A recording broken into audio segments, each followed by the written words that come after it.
No Man's Sky is an absolutely massive game within which you can do pretty much anything you want. But when you first start out, you don't know what to do. Setting yourself up in the first couple of hours with some basic habits will allow you to rapidly progress in the game with money. Money is the most important thing you need in the early game. In this video, I'm going to show you how to get it and how to get it fast. You're going to start out on a planet with harsh conditions. And you're going to have to run around and find sodium, but your scanner is damaged. We need to collect ferrite dust to repair our scanner so that we can then get sodium to refill our hazard protection. Shooting rocks with a mining laser collects ferrite dust. And as soon as we have enough, we'll repair the scanner. Now that we have a scanner, we can get sodium, and with sodium, we can refill our hazard protection so that we don't die. As you're running, you want to use a trick called melee boosting, which is to quickly press the melee button and then your jetpack button. This lets you move much faster than running, but you have to be careful that you don't end up too high in the air where you're going to fall down and hurt yourself. Very quickly, you'll get a mission marker that takes you to your starship, and this is the next step in unlocking your analysis visor. In addition to collecting sodium, start collecting oxygen, because you will need this to refuel your life support. The more you use your jetpack, the faster your life support will drain. So having oxygen on hand to recharge that is important. You need to collect more ferrite dust so that you can craft metal plating. Once you have enough ferrite dust, craft metal plating. You can use the metal plating to fix that part.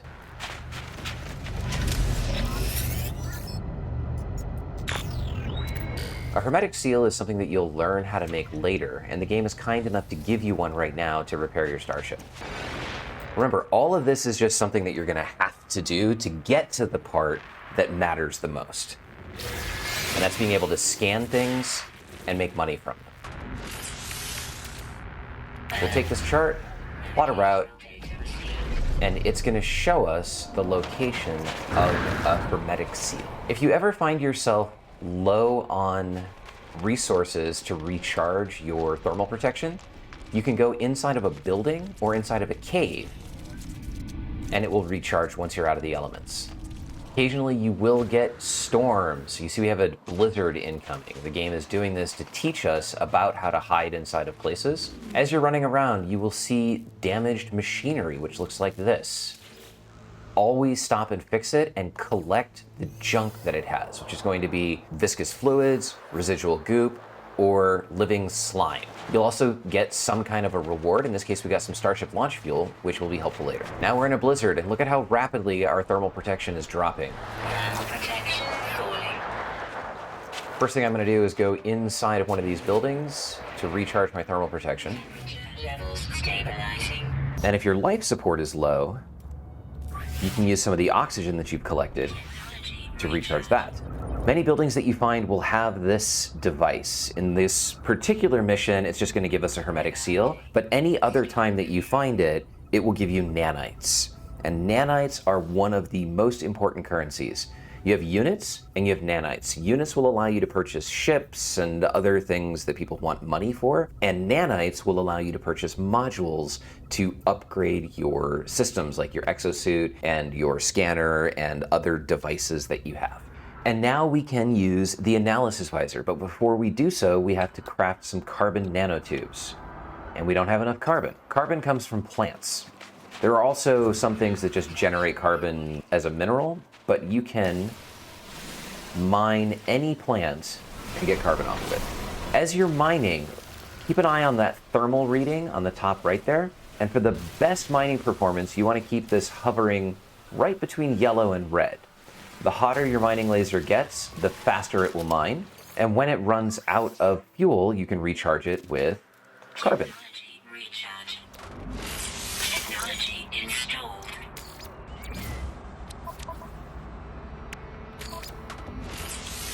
And now the fun begins.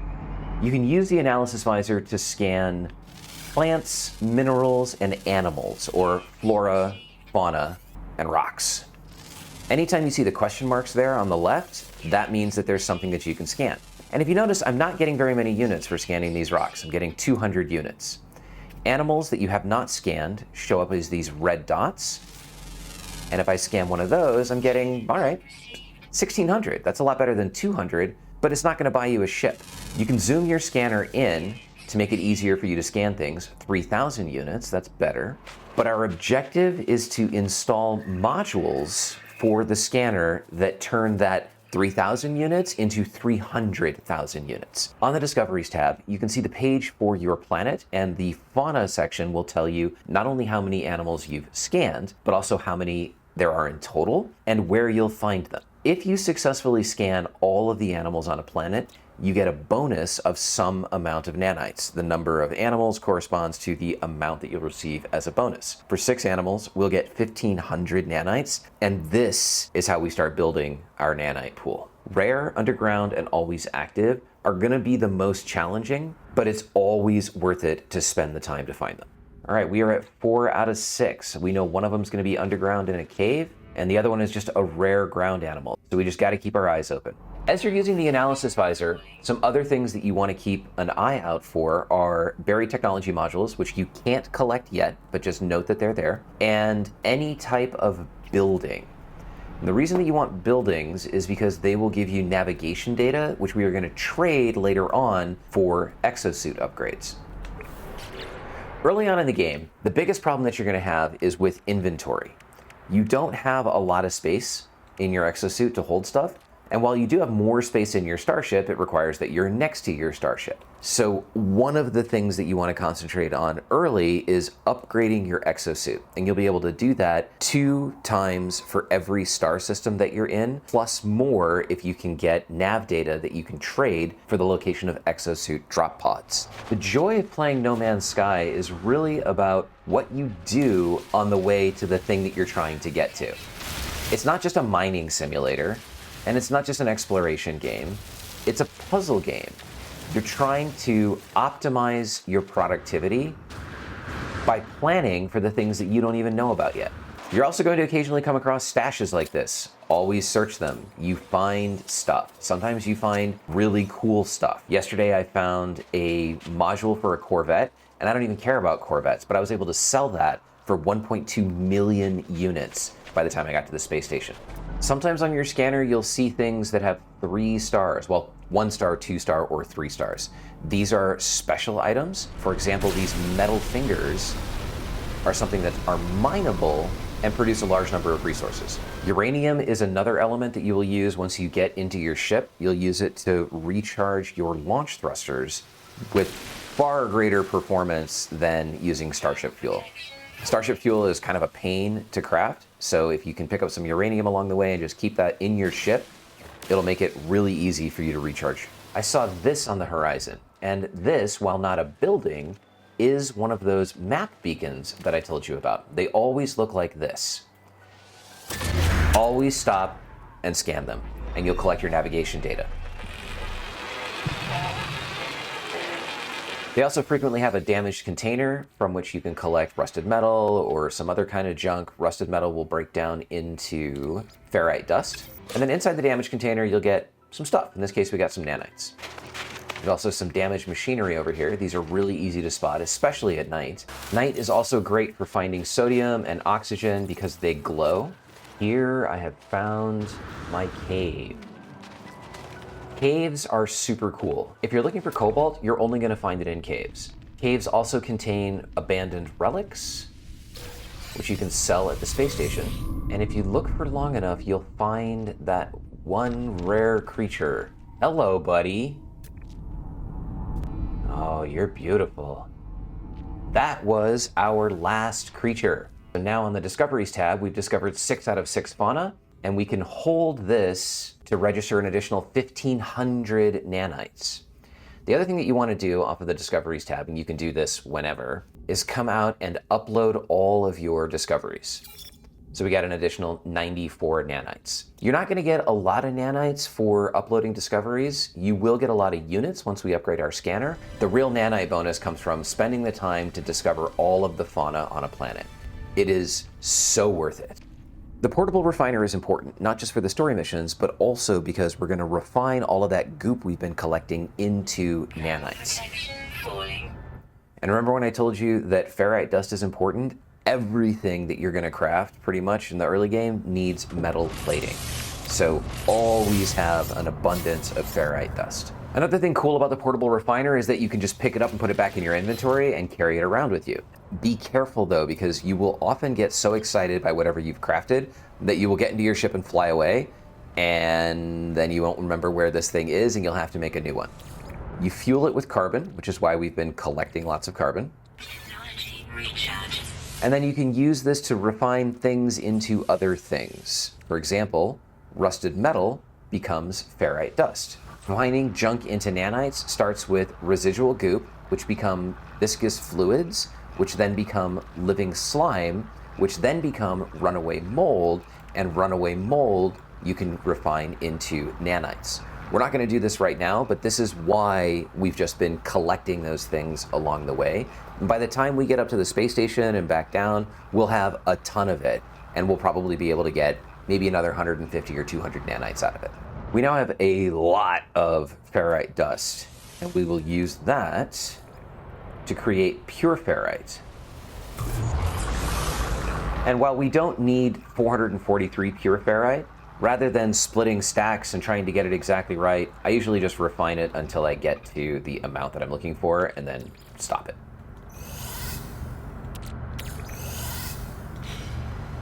And because we're currently done with it, we'll just pick it up. And we're all set to continue. I'm going to say it a lot in this video. No Man's Sky is about what you do on the way to the place that you're going. An unknown building. Some buildings have landing sites that look like a little pulsing green circle thing. If they have those, it's nice to land on them. Look, there's another building down there. We'll go to that one in a second. But if not, just land wherever you can. Not a lot here. But here we have nanites. So 44 nanites there. And then back here we had another thing of damaged machinery.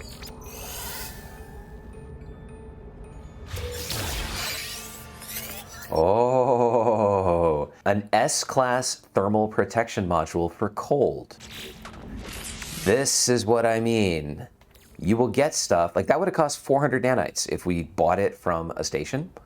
So we're just gonna drop it into place. Notice how these two have white squares around them. It's important that you put modules next to the thing that they are modifying.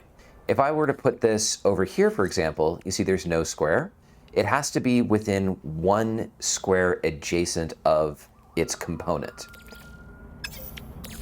So we'll put that back here, and now they're lit up. You will take advantage of this when you start doing expansion slots, because you'll be like, oh, I have a modification for my jetpack, but I don't have any space next to it. You can see we have all of these single row down here. So it's going to become a bit of a puzzle on its own to try and get all of the modules within one adjacent square of the thing that they're modifying, while not blocking spaces for other modules and their modifications. And we now have 3 pieces of navigation data, so we're going to go ahead and leave this planet and continue with the missions. Always keep uranium on hand. When you're ready to leave the planet, angle yourself up between like 70 and 90 degrees, full thrust and boost, and you will very quickly get off planet. Once you're out here, you'll be able to see other planets. You can point your ship at them and scan them and learn more about them. And this is helpful when you're looking for a particular resource. Every single planet also has asteroids that are floating around it. They're different kinds. Some of them explode, and some of them you just kind of punch holes through. This is one of the ones that you punch a hole through. The punch a hole through ones will give you silver and gold, and sometimes platinum. The others that explode will give you tritium, and tritium is a fuel source for your pulse drive. So this makes it really easy to charge your starship as soon as you leave a planet to make sure that you have enough fuel to get to your next destination. The game wants us to test our pulse engine. Pulse engines get recharged with tritium. You can also use the pulse drive to go directly to a planet or to a marker on a planet, or like the space station, for example, which we'll get to in a sec. So if I want to go to this planet, but specifically to the location of the signal source, I just hover over the icon and then use my pulse drive, and it'll take me right there.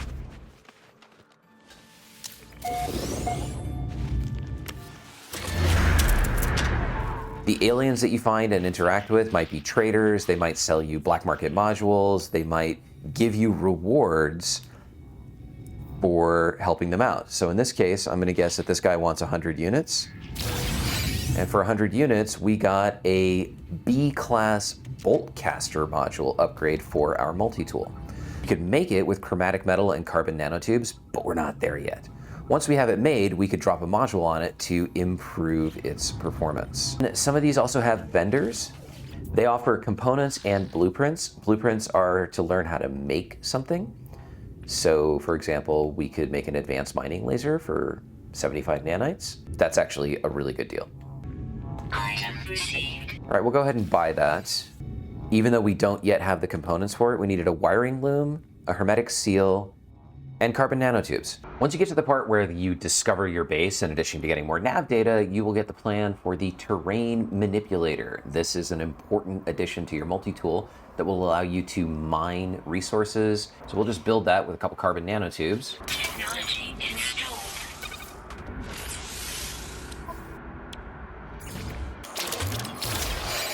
Now, all of these little markers, magnetized ferrite, copper, dioxide, you can go and mine these things and then use them to make other stuff.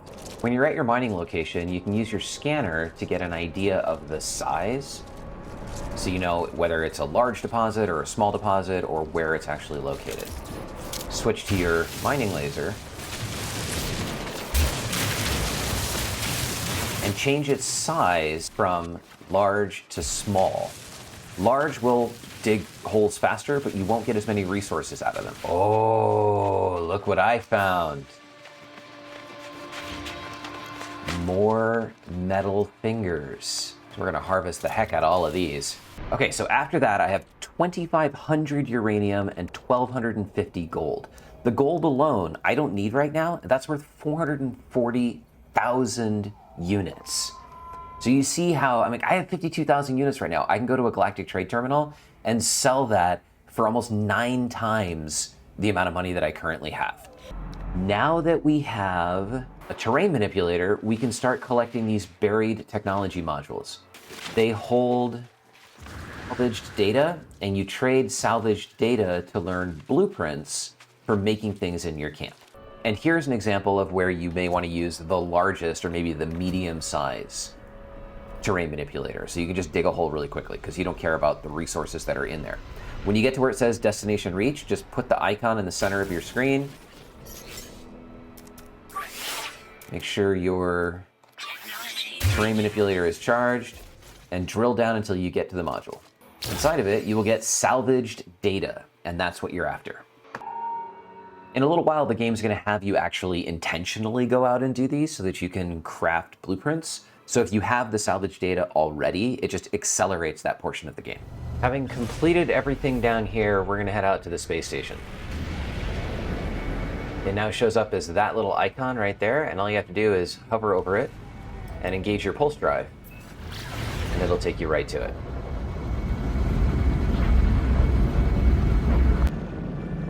Once you arrive at the station, you will see that it has this little beacon of light. That's your entry point. And all you have to do is just fly into that light, and it's gonna automatically pick you up and drop you on a landing pad. So don't worry about trying to fly in like you had to do if you ever played Elite Dangerous. Just get close enough to it and you'll be fine. We are still in the story mission, so the first thing we need to do is talk to a few NPCs.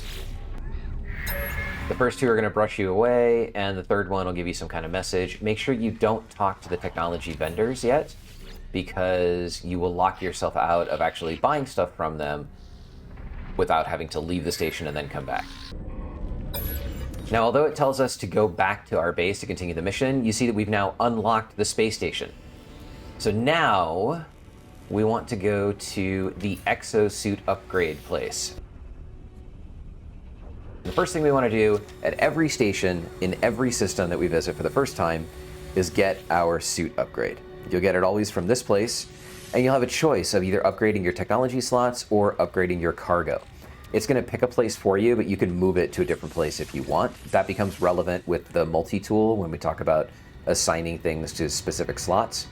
For us, for cargo, we'll just take our upgrade. The first one's free. They're going to start costing money, but by the time they get expensive, you're going to have so many units that you won't even care. Next, we want to talk to the multi-tool guy. And we are looking for A or S class upgrades for our scanner. When you have S and X class scanners, the amount of money that you can get for scanning animals on planets just becomes unbelievable. That was 200,000 units, and that's nothing. We should be able to get some. There you go, 371,000 units. So you just drop down on a planet, and everything you scan suddenly nets you like 1,000,000 units. It makes scanning a lot more interesting.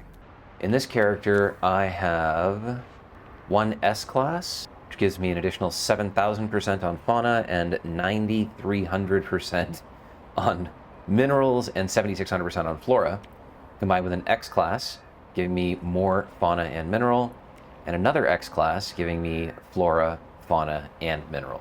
You can search space stations for S-class modules, and you'll get X-class modules either from ships that just land next to you that are selling black market goods, or by going to pirate-controlled systems and landing at their trade outposts and buying stuff from them. Do consider, though, that pirate-controlled systems are filled with pirates. So expect to warp in and then either fight or run to get to your destination. Otherwise, just head over to the station itself and come talk to the aftermarket upgrade specialist. And here you can directly buy X-class modules. Now, these may or may not be as good as S-class. You might have to buy more than one, but in my experience, they're totally worth it. So we just picked up a suspicious scanner module, which we totally don't need, but I want to see what it'll give us. So I'll go ahead and install that. And it would have given us an additional 6,000% of fauna analysis, plus an additional 1,000% of flora analysis. Not that I really care. But notice now we have overloaded the system. So this is something to be aware of. You cannot have more than 3 additional modules, otherwise they all shut down. So swap in and out what you feel is the most appropriate and sell the rest. And of course, while you're there, don't forget to upgrade your exosuit.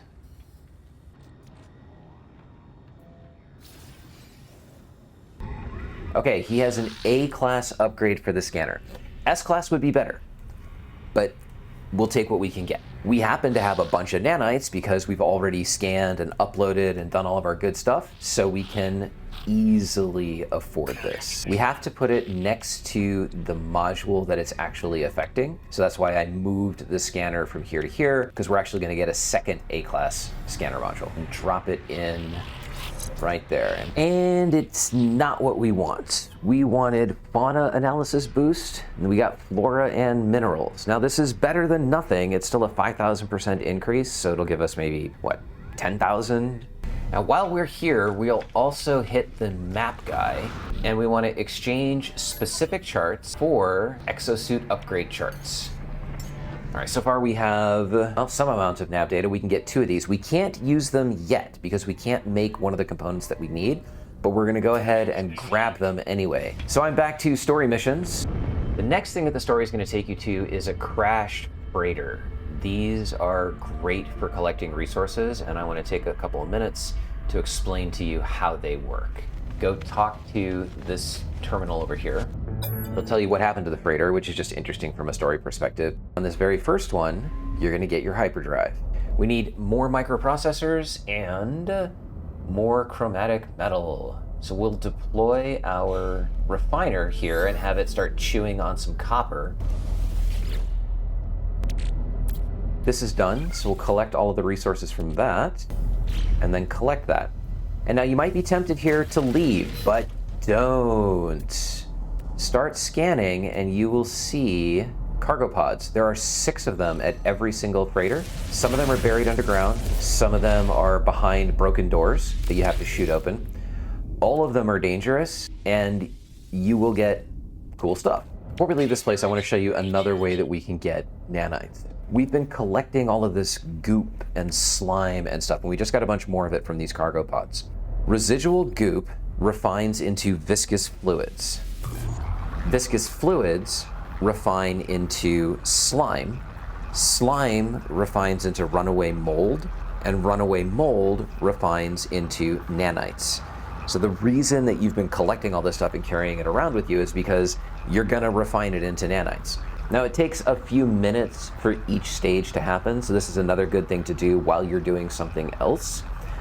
I'll come back for each of the processes, and then we'll see how many nanites we get out of it at the end. Just found a rock that I haven't scanned. Oh yeah, so since we have our new A-class upgrade, that rock is worth 10,000 units.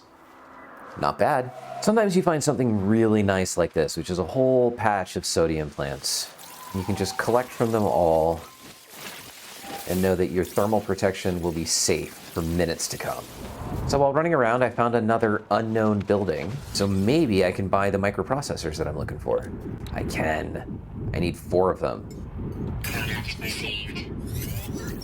So now I just need to refine some chromatic metal and we will be on our way. Okay, so I just went back to that galactic trade terminal and I saw that they actually have 58 units of navigation data available. I'm gonna buy all 58 of them because that's cheap. And what that gives us is 19 more exosuit upgrades, which is just insane. Okay, I haven't shown you these before. Sometimes you'll find these deuterium-rich plants. These will give a boost to your jetpack. And it'll tell you when the boost is fading so that you know you're finally on your actual jetpack drainage. We're almost done refining our stuff for nanites. While that's happening, we will install the hyperdrive on our ship. This will allow us to travel to other star systems where we'll be able to get more exosuit upgrades and hopefully find an S-class scanner module to boost our fauna units. Hyperdrives require warp cells or warp hypercores. So this is going to take us on a mission where we discover antimatter and antimatter housing. And the antimatter housing is one of the items that we need for the exosuit drop pods, which is the real reason that we're doing this. So we finally have our runaway mold, and this much runaway mold will generate 104 nanites.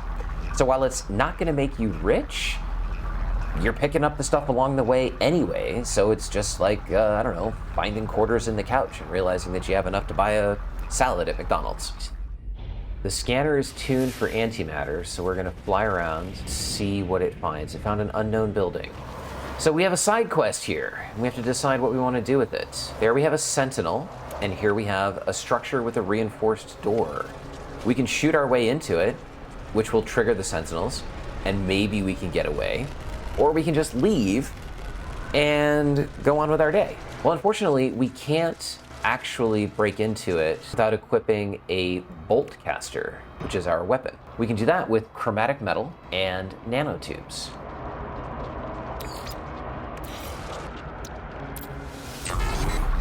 I'll take this opportunity to talk to you about sentinels. Sentinels are these little robots that you see flying around right there. They are not your friend. They exist to prevent people from harvesting resources on planet. And if they catch you doing it, they'll start a fight with you. And that fight will progress like in GTA, where you get higher and higher levels of wanted status. So at this point in your No Man's Sky career, I recommend that you don't start fights with sentinels. There's quite a bit of back and forth for what is really just about trying to get nanites and money while finishing the story missions. Whoa. Oh look, sandworm. Actually known as the immortal worm. At this location, which is an abandoned building, we have these whispering eggs. These produce, for a few seconds, larval cores, and you can harvest all of those and then refine them into nanites.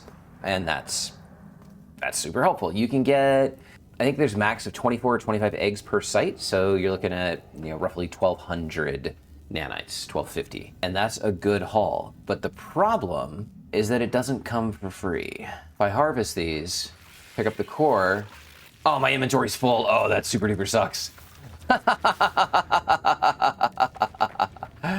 These guys will chase me down and then they will kill me. These are biological horrors, and there is a way to survive their attack, but that's not for this video. Okay, swarm subsiding and back underground they go. Nice. Inside of that building, we got the blueprint for antimatter. So we need chromatic metal, condensed carbon, and then we'll also need some additional stuff to make the antimatter housing. With antimatter and an antimatter housing, I have created a warp cell and recharged the warp engine, and that gives me access to the galaxy map, which gives me access to other star systems.